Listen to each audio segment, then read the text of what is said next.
I'm an 8th grade student at Rockton Elementary. For my science experiment, I tried to distill salt water using only solar power. For this, I made a sun reflector to reflect the sun from a large area onto the black water bottle the salt water was in.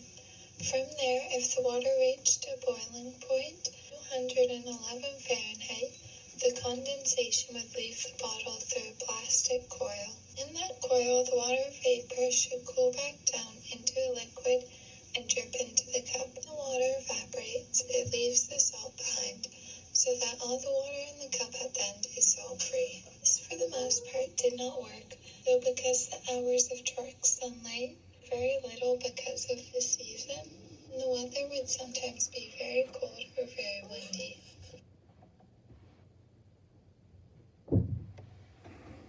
In this world, there are many third-world countries that desperately need access to water. Currently, there are distilling stations which are used to reverse osmosis to create drinkable water. Two of the biggest plants are located in Israel and Saudi Arabia, but the biggest cost to running these energy plants is the energy. Reversing osmosis is very energy costly.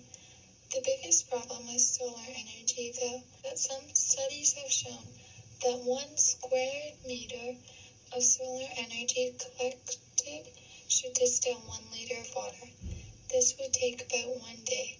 A more efficient collection of energy may produce more results, though. The base of my idea was to make a portable saltwater distiller, which I found on a list of different possible ideas for grade 8 science fairs. For school, we were not allowed to use any flames, so I used solar energy instead to heat up the water.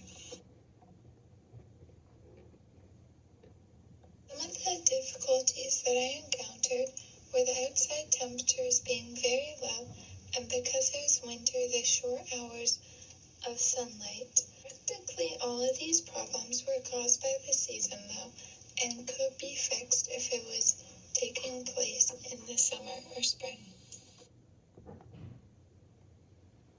I overcame these challenges by collecting data on the days and hours that I could with good sunlight, and although it is not a law, it is more than none and gives me a little bit of information. To keep my experiment in place on the windier days, I used big and heavier clips that keep the experiment from tipping or blowing away.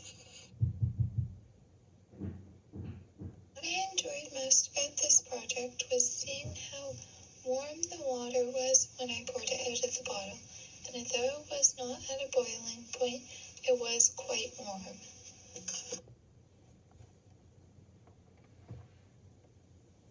I tested and built my project at home with some help from my dad. I did my research both at home and school. At school, I had help from my science teacher, Mrs. Rutner. If I were to continue this project, I would probably try a bigger sun reflector to see if that higher concept